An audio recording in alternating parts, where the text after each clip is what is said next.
You already know what the drill is. This is a little thing I like to call MLB Rants.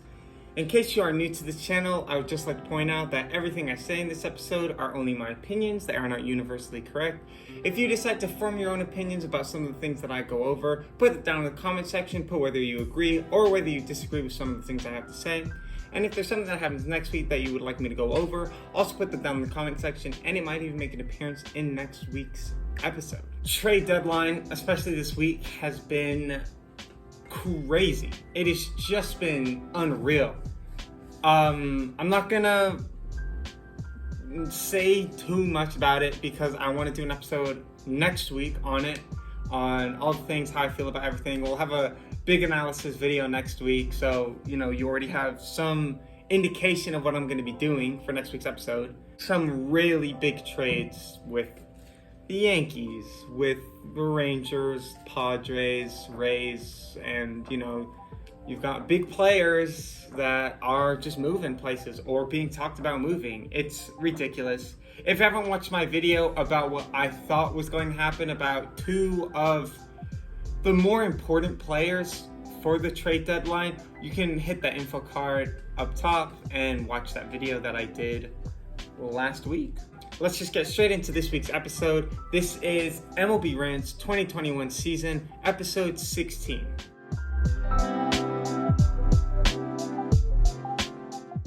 The first thing that I want to go over is something that happened on Friday when I uploaded last week's episode that I would have loved to talk about last week, but didn't know that it was happening by the time I upload. And that is the Cleveland Indians changing their name to the Cleveland Guardians next year. If you don't know, there have been a lot of social outbreaks with teams that revolve around Native American tribes. A few years ago, the Washington Redskins, who are an NFL team, changed their name to the Washington Football Team. And as of right now, they're planning on keeping that name. The Indians went the same route. They were getting some shade for being called the Indians, and now they've changed their name to the Guardians. The Guardians I find weird. They say that they named themselves the Guardians for a bridge that's in Cleveland, and it's supposed to be a renowned bridge. When you think about it, they've just replaced the IN in Indians with GUAR in Guardians. So it kind of seems more of a easy way out. They have a good logo. You can see the logo on your screen right now. I like it. It's pretty, minimalistic. You've got the jerseys, what their jerseys are going to look like. There's not really much changed, honestly. They're not changing any colors. It's just the logo and the name. And the name is really just changing 2 letters to 4. The name itself, it's okay. I get it, in Cleveland. But Cleveland has gone through a lot of names. And I just feel like something other than the Guardians would be a lot better. But beggars can't be choosers. And, they're going to be the Cleveland Guardians as of next year. Going straight from the Guardians to something that has been going on for a few years now. Before I get into what happened, 2 players, Amir Garrett, pitcher for the Cincinnati Reds, and Javier Baez, shortstop utility player for the Chicago Cubs. They've had a lot of beef over these past 3 years because Amir Garrett is a really pumped up guy, really energetic guy. When he does something right and he beats you, he will let you know about that. Javier Baez doesn't really appreciate that, and he's addressed his concern since 2019, and he's, confronted Amir Garrett, and it has caused a few bench clearings. I did an episode on Amir Garrett's suspension earlier this year, but this time it's the bottom of the 9th inning. The Cubs have bases loaded, and Javier Baez is up at the plate. He's hitting. And you have 2 outfielders in the outfield because you've got bases loaded and you're trying to win the game. So, the Reds are trying to win the game. And all Javier Baez needs to do is just hit a ball into the outfield, essentially, and they win the game. And that's exactly what he did on the first pitch that Amir Garrett gave to him. And instead of running to first base like every other baseball player would do, he glared, shouted, and did everything, like anything you can name of, to Amir. He didn't fight him, but he glared at Amir Garrett, he stared at Amir Garrett, he yelled at Amir Garrett, and he did a sweeping motion with his bat, which is a reference to something Amir Garrett did when the Reds swept the Cubs, even though the Cubs didn't sweep the Reds in that series, but he did it anyway to kind of mock what Amir Garrett did to him. And then Javier Baez ended up getting a fine after that game. No suspension, nothing, just a fine. Which is the thing that I really want to talk about. When Amir Garrett didn't start the fight against Javier Baez early this season, which wasn't even about Javier Baez. It was literally about him and Anthony Rizzo. And he was just hyped up that he struck out Anthony Rizzo, who's one of the better players in the league. Javier Baez stepped onto the field and started yelling at Amir Garrett, and then after all of that concluded, Amir Garrett got suspended for 5 games. This time, however, Javier Baez does this sweeping motion, does clear taunting, then throws the bat onto the field towards Amir Garrett and gets a mere fine that is easily payable for an MLB player that makes millions every single year. I just don't get that. How can you suspend Amir Garrett for basically nothing, just for standing on the mound, doing what he usually does, and defending himself against Javier Baez, and you only give a fine to Javier Baez, who is clearly taunting the pitcher that he wasn't saying anything. Amir Garrett wasn't saying anything. Javier Baez hit the ball, and Amir Garrett was like, okay, like, you beat me, fine. Javier Baez was clear as day taunting. The MLB just confuses me sometimes with their fines and suspensions. Because when I saw this happening, I was like, okay, Javier Baez is going to get suspended for at least 2 games. No, he gets a fine. Castellanos, for the Reds, gets a suspension for taunting the catcher. Amir Garrett gets a suspension for standing on the mound and accepting the stuff that Javier Baez is yelling at him at the beginning of the year. Javier Baez throws his bat at Amir Garrett. He yells at Amir Garrett, taunts Amir Garrett, and gets a fine. Where's the suspension for Javier Baez? I feel like it's only fair to give that dude a suspension, as everyone else is getting a suspension, especially for Reds players. But that doesn't seem to be the case. There needs to be some rules that need to be set in place for what classifies as a suspension and what classifies as a fine. Because right now, it is all over the place. And at this point, I don't know what's going to be a fine, and I don't know what's going to be a suspension anymore. So MLB, figure it out, because not looking too hot on the suspension front. Moving on from one ridiculous thing that the MLB does to another ridiculous thing that MLB's kind of a part of, because they're the one hiring umpires. Umpires, I've had a really big problem with throughout this entire season.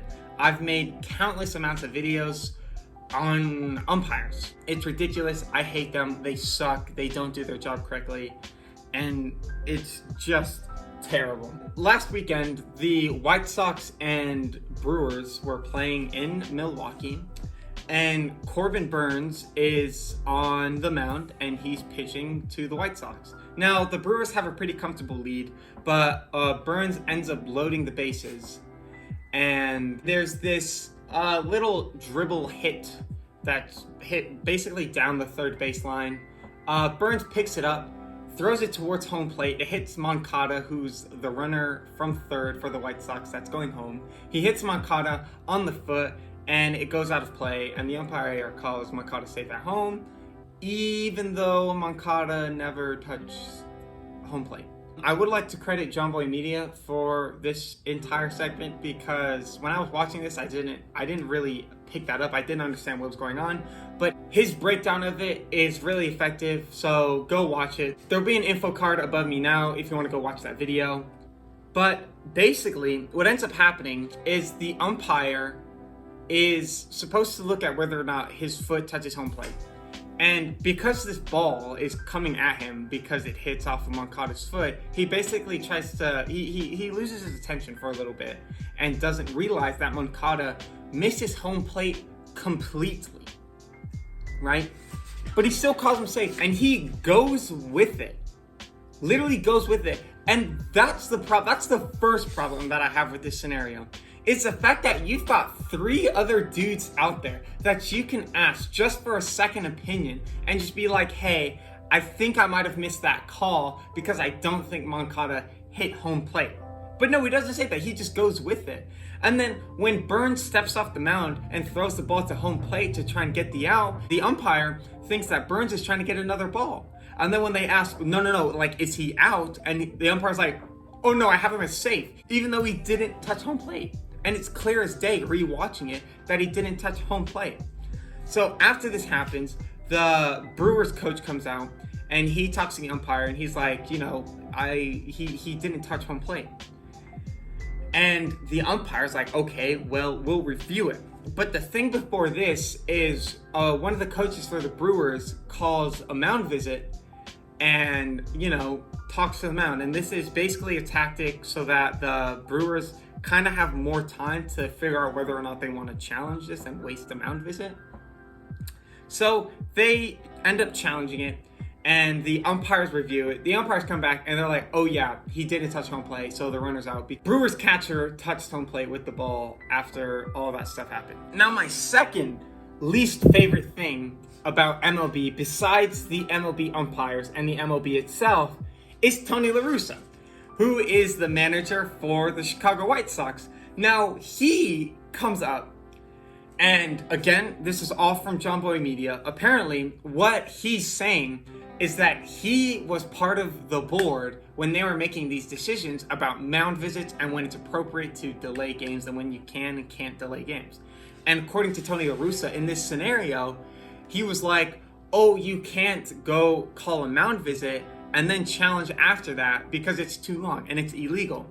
And the umpires, seemed confused about this, like they're not denying Tony La Russa whatsoever. So the umpires are in the wrong because they call the call that's wrong, first of all. They don't actually know the rules of the game that they are officiating right now. And they just seem clueless out there. So Tony La Russa tells them to call New York and is like, ask for the rule because it's there. So the umpires call New York and they come back to Tony La Russa and then they're like, yeah, that's not a rule. And again, it just goes to show that Tony La Russa needs to go into a retirement home and stay there, because this is just too much.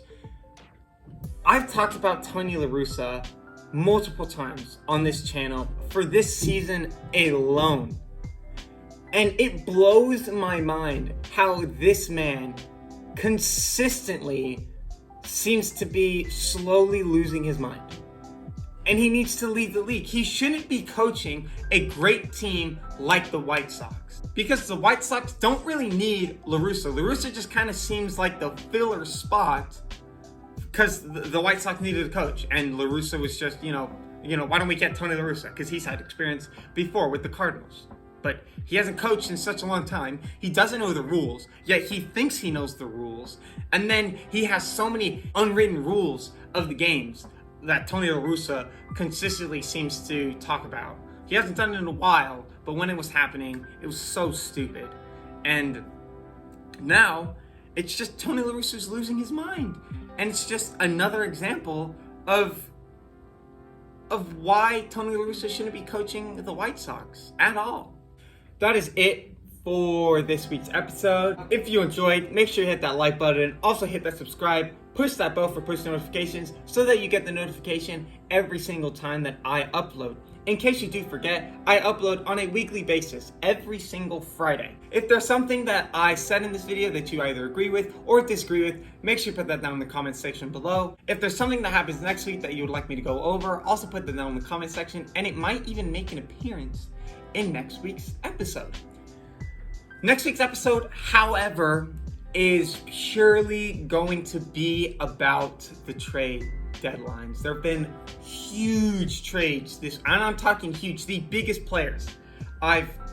One player I've talked about got traded to a team that I didn't think he would actually get traded to, but he got traded there, and so did one of his teammates. We're going to be talking about that next week. I really hope it's going to be a good video. We're going to do basic rankings of the best trades, of what I think, who did the best and who did the worst. That is it for this week's episode. I hope you enjoyed, and I will see you in the next one. Peace.